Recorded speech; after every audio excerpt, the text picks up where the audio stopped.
Welcome everyone to this summit's second round of panel discussion. My name is Stefan and I will be your panel moderator today. Before I'll give the word to some of the cool and clever people we have in this day's panel, I'm tell a little bit about myself. So I am currently a product owner in Danske Bank, where I head a program where we use people analytics to boost team performance and actually cause change in behaviors as well. So I'm a nerd when it comes to habits and team dynamics. And when I'm not coaching teams in Danske Bank and speaking at conferences like this, I actually also teach at Copenhagen Business School. So we can teach some of the new students how to work with people analytics. But today it's not about me, it's about Alceu, Alessandro and Søren, the clever people that we've brought into the panel to talk about people analytics, how to get started, how we can use it to evolve capabilities, using it for our operating models, and etc. So before I have some tough questions for you guys, start with a little bit of introduction. So Alceu, would you like to take it away first? Okay. So I'm Brazilian. I am a Brazilian living in Sweden now, engineer by education, head of workforce planning and analytics in Ericsson, business area managed services. That's it. Perfect. Thank you so much. And Alessandro? Morning, everybody. Thanks, Stefan. I'm Alessandro. I lead the people analytics team in Vodafone UK. And I've been in Vodafone for 3 years now. And I started, when I joined, there was no people analytics team. So I find this panel quite close to my heart. Perfect. Thank you so much. And last but not least, Søren. Yeah, thank you, Stefan. Now we've heard from the clever people. So yeah, my name is Søren. I'm heading up people analytics in Hempel in Denmark. Only been in that role for since the beginning of the year, actually. But before that, I headed up people analytics for 2.5 years in Grods, another Danish big company. And before that, spent a lot of years in consulting as head of analytics for Innova, so in the space of employee engagement. Perfect. Thank you so much. We're going to start very high level because I imagine the delegates as well as myself, we are very interested in knowing what are you using people analytics for, and how has the work with people analytics changed since the pandemic started? Alessandro, would you like to go first? Right, so this is an interesting question, Stefan, because what I found when the pandemic started was that everybody was caught by surprise, and we were in a very emergency mode. I wouldn't say panic, never, but definitely it was an emergency. So in my experience, people analytics, and because it uses data and uses analytics in general, has a relatively long time span when it approaches a problem. And so at the very beginning of the pandemic, there were almost the feeling was almost like there is no time to do things in a certain way. Although this changed quite quickly. As soon as we enter into a more BAU management mode. Definitely there are lots of requests and there are questions around the future of work, what it means, especially from an office space point of view, work from home versus working from the office, what is the right balance? And there are things like, I'm sure everybody remembers around productivity. Are people still productive working from home? I've seen it that this question dropped a little bit because everybody realized that we are too much productive. So that went down the priorities, but the question around what is the right balance and how we keep connected, how we keep people engaged, and what we can we learn about people that we don't see face to face. Now this is emerging, people analytics, and I've been seeing questions around how can you support us on that. Thank you so much. Søren, how do you work with people analytics? And has the work changed? I think you are, of course, fairly new in your role, right? But you can maybe say a little bit about how you're working with. Yeah, but I also have some perspective from my previous role, of course, and that's true. Everything changed with COVID. So pushing all of us out into uncertainty basically in the beginning. So I would say that we are still very much focused on the business problems. We are now not so sure what they might be because of the world has changed in a way like this. So what I see as a big change is that the need for speed is actually increasing because things and new perspectives emerge, things we didn't anticipate before, and that calls for a need for speed in people analytics. So the sort of the ground rule that we need to align to the business strategy and business problem, that's still there, but it's not as straightforward as it was before. But I completely agree with Alessandro that some of these new ways of working, new ways of doing leadership, etc., that's some of the key elements where people analytics functions can chip in. And you've mentioned, both of you right now, that new things have emerged. What are those things, Alceu? What do you have any concrete examples of what have emerged during the last, let's say, 12, 18 months? Let me start by just what we do in people analytics. I think just like five things. I think from the most boring to the most exciting ones, like the reports, right? The process-related reports or process-related analytics.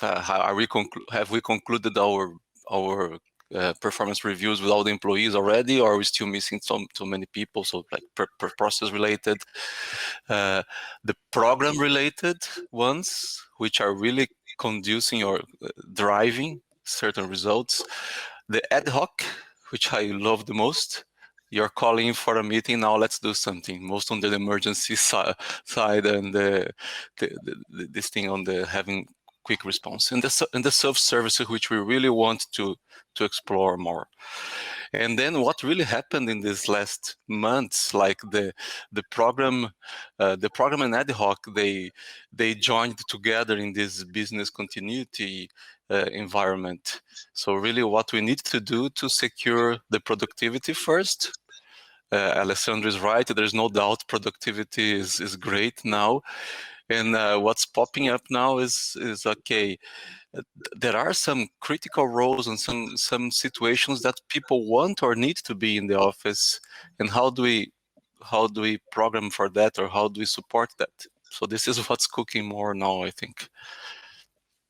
And Søren, you mentioned some new things have emerged as well. Can you put some concrete examples of what those things are? Yeah, I mean, so if you look at business side of things, I think that strategies could be changed a little bit because of a changing landscape, customers acting differently, etc. The willingness to buy your products maybe, or you're focusing on different ways to do things, and that calls for new information that we didn't anticipate before. So and what I've experienced is also that leaders have found themselves in a new situation where they didn't have a lot of prior experience. So being a leader within the business for many years, sort of built on some of the same principles, right? But now you could be forced into thinking differently, and that's why I say that there's this need for speed in people analytics, because that's what we can do with data, right? That's basically speeding up that experience and summing it all up for decision makers. So that's some of the things I see there. Can I give you an example, Stefan, as well? Absolutely. We have, and this is a very concrete example. We have a very large call center population in Vodafone, and it's very sophisticated in a way, because we have inshore, and then we also have offshore to enable 24/7 support to our customers. And something that we observe is that until I think 14th of March 2020, everybody was in the office. Overnight, in 2 weeks, we moved just for Vodafone alone, more than 2,000 people working from home permanently. So what is happening now that we are coming out, especially in the UK, hopefully end of June of the pandemic, is that some of these experiences will have to stay, because from a competition point of view around the country, we are not the only call center that had to go down that route. But clearly what we're seeing now is that more competitors are moving to maybe a mixed working from home, working from the office setting. And so the question that one of the questions that we face is, what do we do about it?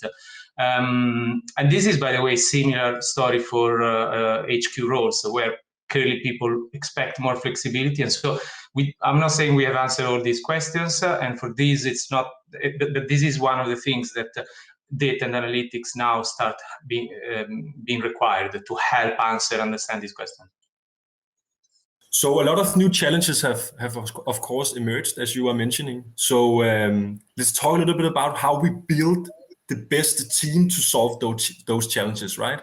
So what kind of set of expertise do we need in a people analytics teams? How do we know to make the split? Any suggestions for that? Alceu, would you like to give it a try? I'm a big fan of this centralized teams and global competence centers. So I still believe that we need to start having a base. In our case, in Ericsson, we have a group of roughly 10 people in India, which helps us with all the basics of keeping the data alive, keeping all the maintenance of the database and things like this, and also helping with basic building up of dashboards or building of visualizations, right? And that's shared between people like me. So that's one kind of competence. Take care of the data, helps supporting the people that's closer to the business, like me, who need the data and who talk to the business to define what we're going to use. And then on top of that, we also have some global, like higher expertise people. That's where I would think we should have more data scientist kind of people that could build more advanced model, could build some models that we could reuse between different groups.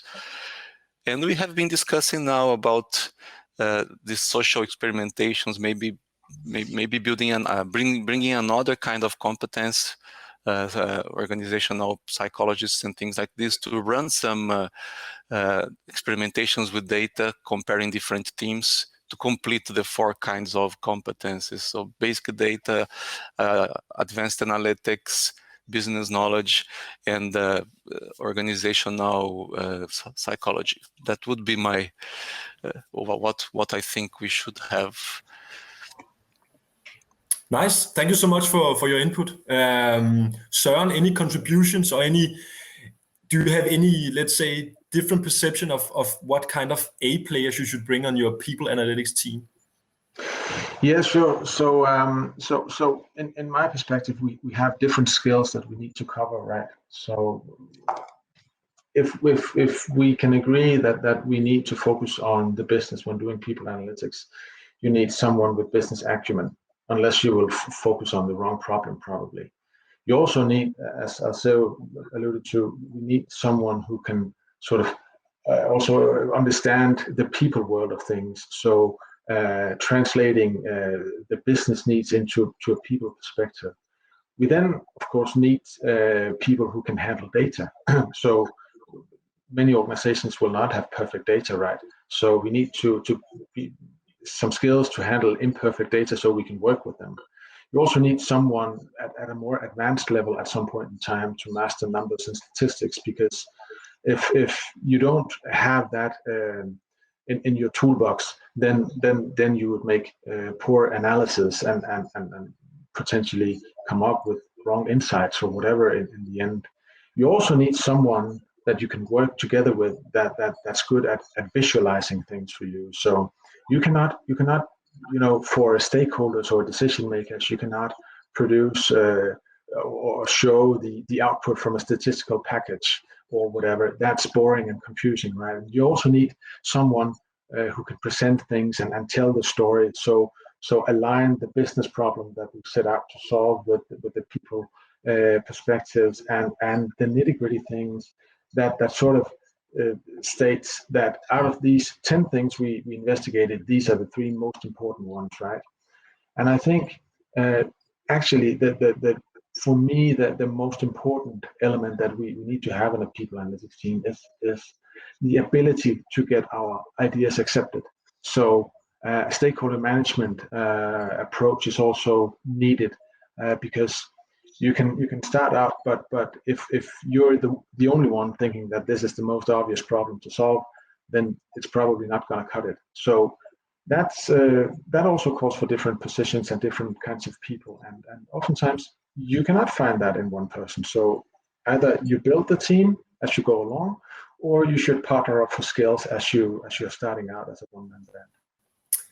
Definitely agree, and super valid input. So I'm gonna throw a little bit of a tough question into the ring, and Alessandro, I'll give you a chance to respond to it. So how do we know the balance, or how to balance between external and internal capabilities? Because we are in a situation where a lot of the people analytics teams, they actually they have a lot of external consultants involved in there. So what's your take on that? Interesting. I think the real question before going to there, and I know that there is always a risk with external consultancies to just jump into an easy solution because it's basically provided by someone else. I think the question is where you want to go with your team and what do you want to build and what your timelines are.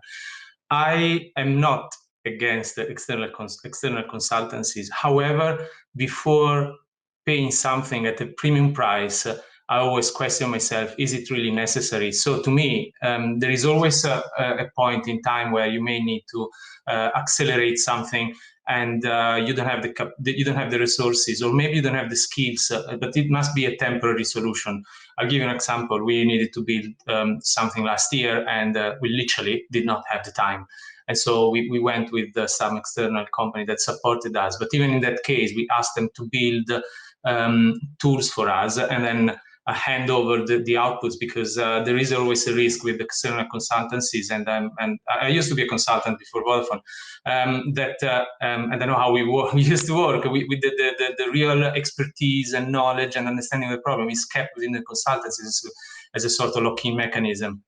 Something that we definitely are doing is sometimes you need to acquire external data or to have access to resources that are literally do not grow in the company. An example is workforce planning. Sometimes in workforce planning you want to have access to market data, what competitors are doing. This is something you cannot do internally, just you don't have the capabilities or the resources, and that's fine. I think I like both answers earlier, and especially with Søren, is he pointed out stakeholder management, business acumen, and so I suppose the question is where you are with your people analytics journey, because that's, for example, maybe an area where if you are starting off with your journey and you are missing those capabilities, you may need some guidance on how to move the first steps, how to make sure your first outputs are aligned with the business requirements. There are, I say, I don't like consultants, but then I'm saying, well, but they can be very useful. Yeah, and let me throw in some expertise from my side. We, of course, also know the importance of having very stable teams and what that means for delivering better collective results in a long-term perspective. And that can sometimes be a challenging thing if you are having external consultants in your team, right? Because then there will be a lot of changes, and that will cause a lot of, let's say, frustrations and chaos in the team dynamics and in the trust, basically. So good points. I'm going to throw in a little bit of another difficult one, right? So we've talked so much about the good things about people analytics and what we actually can bring. Let's talk a little bit about the black box or the dark side of that, right? So how do we actually ensure ethics and accountability when working and collecting people data?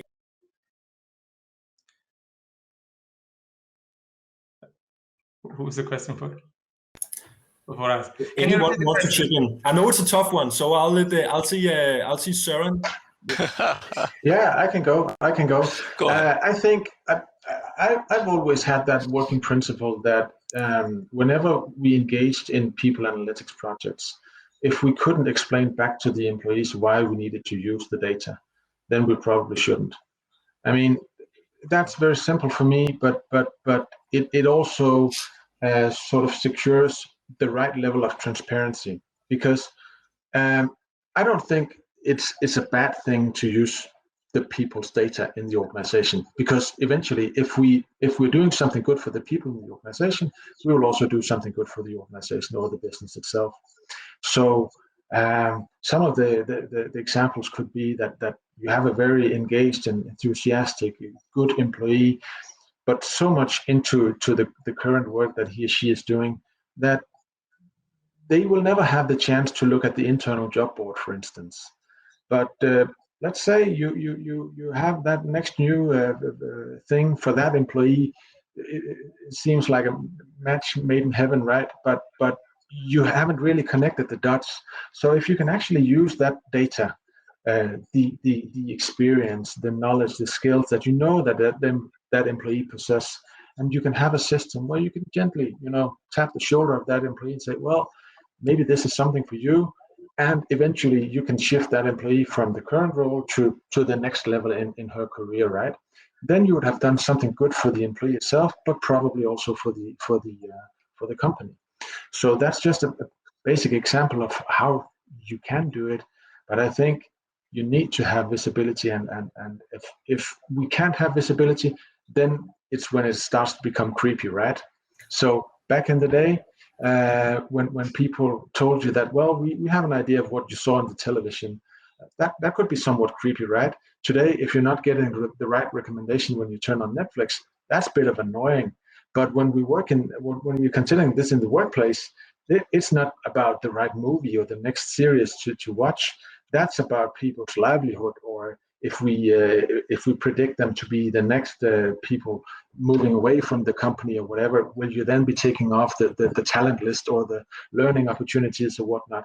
And so we need that visibility, unless we will fail, because people will then turn against us using data in the organizations, I think. Yeah.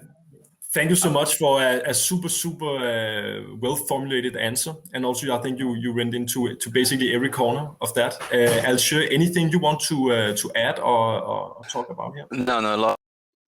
That has been discussions we are starting to have, as we come from, being in a Swedish European company with all the, I think we come from a culture of extra or too much security, or too much confidentiality, or too much care. We have this federated kind of data systems where you only access the data you really need for your job. So it's hard really to find, to run an analysis when you need to access different kinds of data sets in the federation. Right, so we are working to break those borders right now to have a more interesting analysis, and this is really the discussion that we need to have. Like at the end, when we put these pieces of data together, are we really telling people what they are gonna do? Are we really pushing it? Are we doing like a reverse biasing situation? So that's what we need to avoid to do. So we are in that moment of coming from a super conservative to a more broader analysis, and we need to be extra careful with that kind of of the ethics on data. Alessandro, if you have a final remark for this question, I'll let you round off. And then I agree with what you guys said. I think I believe there is an ethical way of doing people analytics, and believe that if the conversation with employees is on the right track, I don't think there's anything we need to hide, because I do believe that employees can benefit from people analytics. Because what I say to people, we worked a lot on performance and business-related problems, for example, in Vodafone. We're very close to business problems. And what I say is, look, employees are here because they clearly receive a salary, so they know they have they need to give something back to the company, and so there's nothing wrong in helping understanding how they're working if done the proper way, because this helps everybody. Because it's not I know there's lots of paper in the papers, there's lots about surveillance, and this is something that is done behind the back of employees. But the moment you are upfront and you talk to them, you spend the time to explain.